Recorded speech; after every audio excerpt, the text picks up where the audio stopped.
I love the One Piece trading card game, and I love to spend money on this game efficiently.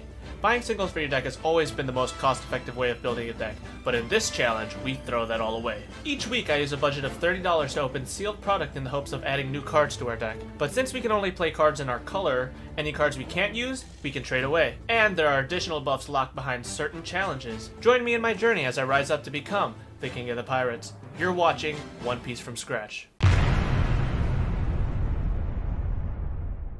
Welcome back, Pirates, to another episode of One Piece from Scratch. The holiday season and work really messed up my upload schedule, but I should be back to getting your Sunday episode back on a consistent basis. With Naps wrapping up a while back and there being no top placing smoker list, I do fear for the longevity of our deck. And don't get me wrong, I am going to ride out Smoker and I'm having a whole lot of fun with the strategy, but we are still far from the best deck in the room. In terms of the series, we still don't have too many other black leaders, so we probably won't be switching for a while. But again, longevity ain't the make or break for Smoker, but it is something to consider. For this week, it's business as usual. We've got packs to rip and a locals to hit, so let's just hop right into it. Alright, so we have a fresh box of the newest set. Well, by the time this video comes out, it'll be a few weeks old, but OP09 is the latest set that dropped. I got this box from the pre-release event that we had, and I believe that was, episode 11 or 12? I did have to make some changes to the schedule of what I would be opening on every episode, just so I can, get this in the binder. It's no surprise that I do open stuff a bit early, either to have stuff pre-recorded so I can edit if I know I'm not going to be in town, or if I need to have the cards that I pulled in my binder for when, so we could do we pull it that episode and then it's also traded off that episode. So we have a fresh budget of $30. That means we are going to have 6 packs with $3 rolling over into the next episode. So I'm really excited. This is going to be really cool, and hopefully we can pull some heat so we can trade it off in the preceding episodes. So yeah, we have 6 packs and let's get to it. I actually haven't looked too deep into this set yet, so this is going to be pretty blind for me outside of the pre-release. I haven't really looked into anything. So we got Marco, Thousand Sunny, Gecko Moria, not the Gecko Moria that we're used to, but honestly that's a really cool art. Beppo, Marshall D. Teach, Gum Gum Jump Rope, Nico Robin, Kozuki Odin. I'm kind of sad I never got to summon this on my pre-release run, but this is a cool card. Karasu. This is going to be good if we ever pick up the Bello Betty for off-meta. Rosinante, Kuzan, and we've got Professor Clover. I don't know if anyone's got that Nico Robin on their radar right now, the purple-yellow, but if anyone does that, I'm sure that Clover will find its way in there. Would you look at that? We do have the Dawn, and I kind of don't remember what the Dawn in here is, so we'll find out. We've got Pizarro, Sanji, Full Lead, Soul Frankie, Swing Arm Boxing Solid. We gotta find out who's naming this and get them to name more pendulum cards or something. I don't know. Usopp, Brooke, Eustace Captain Kidd. This was another one that I was like, oh, maybe I should play this for my pre-release, but decided I subbed it out later. Gum Gum Lightning. We got the Shanks leader, so we could technically switch to Shanks at any time now that we have it, but we'll have to get a deep suite of red cards before we even want to attempt this, but it is a new leader, so we'll pull it out. We have Yasop to go with it, just as I was talking about this. We did get another Yasop from our pre-release, so we're already 2 cards deep into our Shanks strategy. Pretty cool. And Cross Guild, very nice. The Dawn is the Shanks Dawn. This is pretty cool. So that will be 1 Dawn further into our bounty. Pretty nice. We'll do rares here, other stuff here, and leaders here. With this set coming out, Blackbeard is going to be a big problem. I know it didn't catch a whole lot of steam at the beginning of set 8, but definitely near the end it became very, very dominant. We got Morley, Oliva, Howling Gab, Daz Bones. Honestly, this is a pretty cool art. I am a fan of it. I think Daz Bones is one of the characters from Alabasta that I like a little bit more. Monster, Special Muggy Ball, crazy card in the pre-release format. Peachbeard, Jinbei, Mohi, Tony Chopper, very cute art, I love that. Uta, and we have Van Augur. On to pack number 4. Not a whole lot pulled so far, so hopefully we can pick up steam. We've got Empty Bluffs Island, Brooke, Pierre, Rob Lucci. Never underestimate the power of miracles. Bello Betty, Vasco Shot, Porcus the Ace, Killer, Black Hole, Silver's Rayleigh, and Marshall D. Teach. Okay, let's look at this card. Obviously, we can't play this card because it is locked to Blackbeard Pirates. But it reads, Act Blocker, 10-12, activate main once per turn. If your leader has the Blackbeard Pirates type and this character was played this turn, negate the effects of one of your opponent's leader during this turn. Then negate the effects of one of your opponent's characters. That character cannot attack until the end of your opponent's next turn. So this is going to be a very meta-dominant card. And honestly, if we do get our hands on enough OP09, we theoretically could switch to Blackbeard since it's a pretty self-contained strategy, and I think we do still have the Laboon in our trade binder. So very cool, very cool. We might be able to trade that off. Again, I am opening this a little bit early compared to when this video is going to release, just so get this into the trade binder, but get the cards that people need into their hands so they can play the strategies that they want to a little bit sooner. So Tony Chopper, Heats, Thousand Sunny, Lindbergh, Rockstar, Nobody Hurt a Friend of Mine, Jozu, Jean Bart, Trafalgar Law, Nami. We have Darashi, I think this is a Trigger Searcher, very nice. And we have Adio, that was a card that did carry me through one of my games in the pre-release, so pretty cool seeing it here. I don't think it's worth a whole lot, but it is a card that will be going into the trade binder. And the last pack of the episode. Look at that, we have the next Dawn, so that's another Dawn into our bounty. Unfortunately, I think I did see a little bit of a damage on that corner there. Not cool, but you know, honestly, if you no one will tell. Howling Gab, Richie, Pierre, Bello Betty, Nico Robin, Black Vortex, Building Snake, Get Out of Here. We have a new leader, and it is black, so let's take a look at this. Dawn times 1, all your characters gain +1 cost. Ooh, wait a minute. Is Black Luffy going to have a revival here? Pretty cool. Your turn. When 2 or more Dawn cards on your field are returned to your Dawn deck, add 1 Dawn card from your Dawn deck and set it as active, and up to 1 additional Dawn card as rested. So, if we do get a larger purple suite, this could be a leader that we could explore.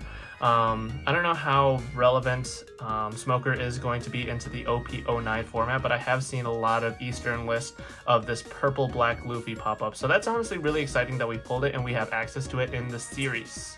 We do have the Perona as well as Galdino and the second Dawn. Very nice. So overall in this episode, we didn't get a whole lot of heat here. The biggest thing is going to be the Teach. Hopefully we can trade that off to a Blackbeard Pirates enjoyer. I do know a few at the shop, and with that, yeah, let's go on to the deck list. So not a whole lot actually changes from last week into this week, so we're just going to keep the list sprawled like this. Obviously there is a missing card here, so we're just going to address the elephant in the room. As you saw from the thumbnail, we did get our hands on our first Brooke from the episode prior, and Brooke is going to be super huge, especially into the Blackbeard matchup, because Brooke says not only on play, but also when attacking, KO up to one of your opponent's cost 0, and then he innately gives -1. So that's going to be huge into that matchup. It's going to be another target that we can pull off of Rebecca. It's going to be a Kobe that we don't have to discard a card for, which is huge. It's not searchable, but again, that card advantage and then being able to attack again and get that effect again, going to be huge. We've seen this combo in many other decks before, so I don't have to really go over it, but the last note that I'll make while we're talking about our Brooke is that we did go down 1 copy of Kobe. Now, I still really like Kobe, and honestly, I would kind of like the 3rd copy back in, but we still do want to find other copies of Brooke. And the final change, we did have 1 lasting alt art upgrade, so we did choose the Tashigi I believe this is from Premium Collections 1 or 2. I would want to say Premium Collection 1. But as we get more of the alt art upgrades, I think I'm going to round out that Tashigi. I do think that Tashigi is going to be one of the best cards to get our alt art upgrades for in case we ever do switch leaders. I'm not saying that we will, but in case we do switch leaders, we can use Tashigi in pretty much any black navy deck especially, but in any black deck, yeah. Suru would also be a really good candidate since that is a target we can pull off of Gecko Moria. In terms of cards that we can just pretty much put in any deck. Speaking of, I guess we could also do Gecko Moria, Rebecca, Brooke once we get a few more copies, Sabo especially.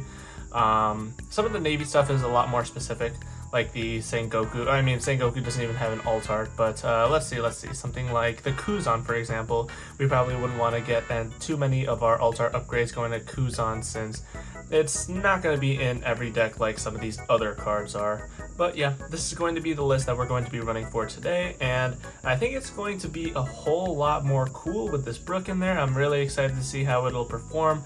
Obviously, if we see it, we know it'll perform well, but I'm just happy to have it in the deck. Time to play the game! So, coming into round 1 is versus Yellow Yamato, and I remember when this deck first dropped, it was seen as almost like a mini Newgate. Let's go over the leader real fast. So, Dawn times 1 on your opponent's turn. If you have 2 or less life cards, this leader gains 1000 power. This is going to be the base version of the Yamato structure deck, so there are going to be a few cards that you might not recognize, like this blocker right here. Shinobu is a 3/2 blocker with on block. You may add the top or bottom life card to your hand. This character gains 4000 power during this battle. So yes, Yamato does like to be at the lower life totals, but I think that if someone were to attack your life and then you use this effect, it's still going to achieve the same purpose of you're taking a life card, but now you have one of your blockers rested, and it only gains that power during that turn. So if I were to restart this series with the Yamato structure deck instead, if I were looking for a mid to low cost blocker, I would definitely go with stuff like the Sanji or the Brûlé since they're reprinted in the PRB set, or if I wanted a little bit higher cost character with blocker that is still going to be really good, I would go with the Kozuki Momonosuke from, I think it was OP06. A lot of the other cards in the structure deck also have an additional effect if they have a Dawn underneath them. So for example, this Odin gains double attack, which I think is pretty cool. So coming back to my turn, I recognize he's got 2 life, but he does not have a Dawn under his leader, so I'm going to start pressuring his life to put myself in a pretty good position to when it comes back to my turn. And looking at our current board state, I am super ahead on tempo. I've got a whole lot of bodies on board, I've got a lot of life, and a decent amount of cards in my hand. I think that the win con here for the Yamato player is to establish a blocker and then start swinging into my own body so that when it comes back to me, I don't have a whole lot of bodies on my side of the field to go swing into his life. The blocker will eat up one of the attacks and then hopefully he can counter out of one of the other ones. Instead, he decides to go swing into life, hopefully to try and clear my life, but I do have that blocker there, so unfortunately he's not able to clear. And once it comes back to me, that's going to be a massive 18k swing for game. GG.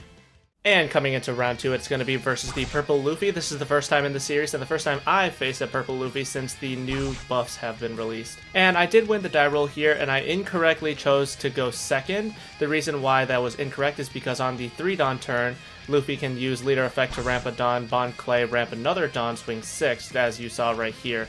And that is setting them up really well for tempo. Essentially, they're a whole turn up Dawn-wise, and they're going to be spitting out a whole lot of bigger bodies a lot faster compared to our lower Dawn count, so I'm already getting a little bit scared. We do see the Sanji that I was talking about get dropped, resting my blocker, and then get attacked by the Law. That felt really bad, and when I realized that, oh yeah, he did add that to hand earlier on his first turn, I felt really stupid after I made that play. I am really struggling to find tempo here, so I'm going to use leader effect onto Law and gain swing 7 into that Sanji, hopefully getting some counter out of hand. If I did swing into life, he would just take it, so I was really scared of that, and unfortunately I did not have the Tashigi to be able to KO the Bond Clay, so the best I had was that Smoker. And unfortunately for playing the Smoker, I do get punished. He does play the 9-drop Linlin to be able to send my Smoker to the bottom of my life, and that's going to be really good to be able to have that sit there for my opponent, since they know that once that card is added to my hand, there's no additional counter being added to my hand off of that 1 life. And looking at the board state, it's going to be super hard to come back from. I do have a decent amount of cards in hand,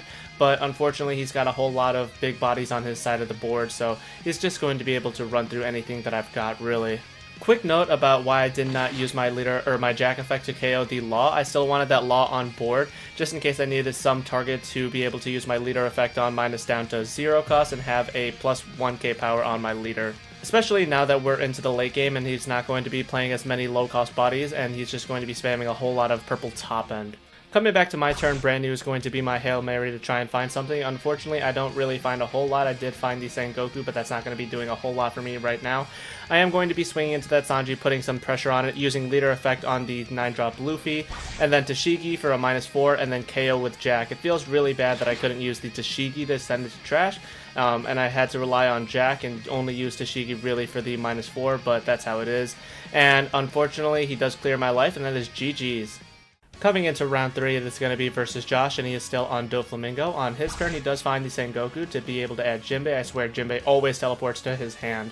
And on my turn, I am going to swing and then use my 3-Don to play the Hina, just to have a body on board to keep tempo. And Doflamingo is going to attach 3-Don to his leader and swing in blind with his leader effect, and oh boy, would you look at that. I'm gonna fight you one of these days, bro. So off the Jinbei, they do play the Law to be able to target itself, as well as the Hina to bounce both of them back to hand, which is really, really unfortunate because I did want that Hina to be able to swing.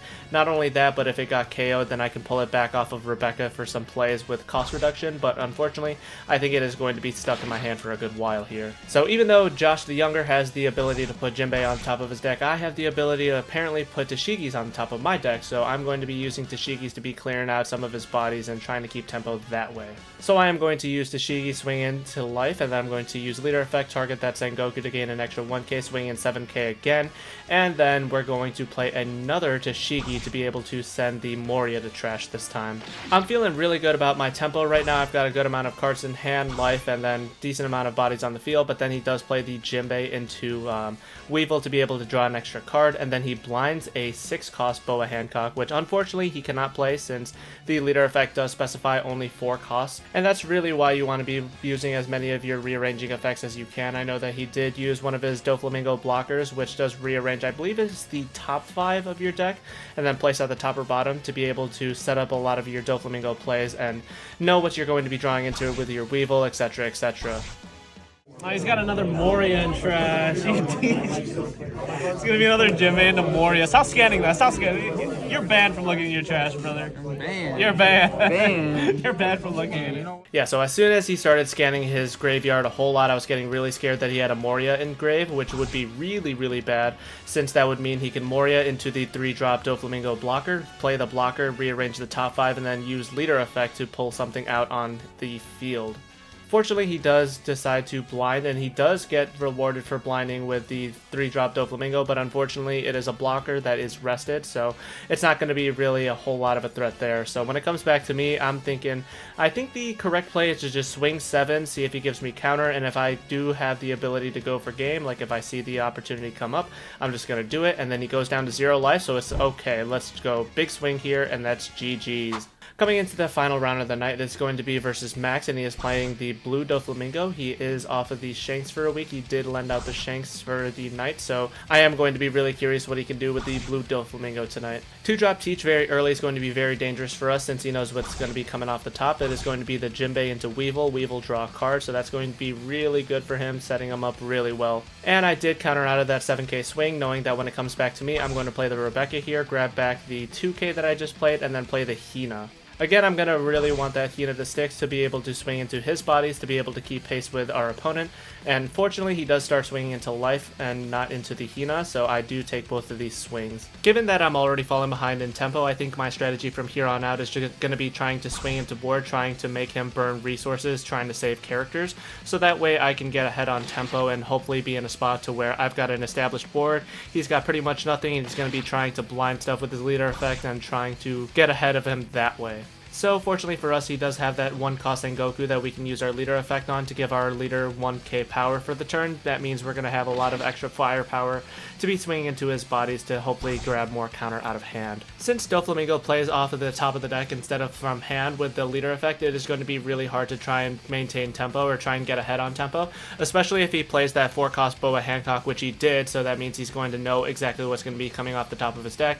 He knows what he's going to draw into, and it's going to be really good for him, so he's going to be establishing a whole lot more bodies, but despite that, I'm going to still try and dismantle his board. I do swing the 5 with Hina to get him to block. It is going to be a free block, but that means his Boa Hancock is now available to be attacked into, so I do swing the 7 into the Boa.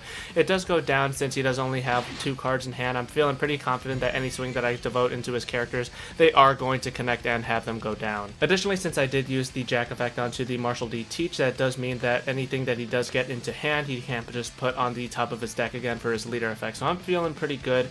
He does swing out with his whole entire board, and he still only has 3 cards in hand, so I'm pretty sure that any swing that I devote into his life is going to connect, not only because he doesn't have the counter to get out of it, but he also wants to advance some of those life cards to hand. And now I use the leader effect to be able to lower the Weevil by 1 cost, and then use the Jack effect to be able to pop it. And I am really ahead on tempo now that we're getting a lot closer to my win con than I expected, so we are feeling pretty good. I've got a pretty wide board compared to his very empty board, and I do play the Moria into Rebecca into Sengoku, trying to trash some extra non-counter, but then I do realize that I do have a massive lose con.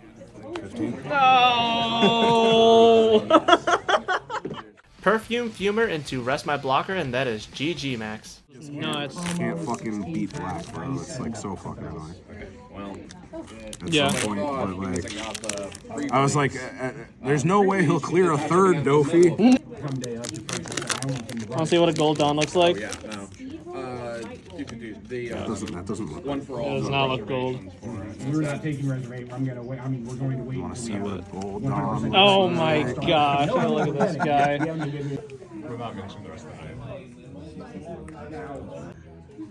We do everything in one punch. Thank you. Good trade. So we ended the day at 2-2, pushing our overall record to 32-20. Another week that we dodged Blackbeard, but we did get some experience into some top meta threats. Most notably, we faced off against our first purple Luffy of the series, which is slated to be one of the top tier decks next format. Turns out that when you're supposed to go against them, you're supposed to force them to go second, and then mulligan for your Tashigi. We did play another game for fun for game 2 afterwards, and it did look a whole lot different being able to use your Tashigi to remove their Bond Clay and stay ahead on tempo. I'm still learning a whole lot about Smoker and how he performs into this meta, and I'm having a whole lot of fun doing so, but I think next week we might revisit a classic.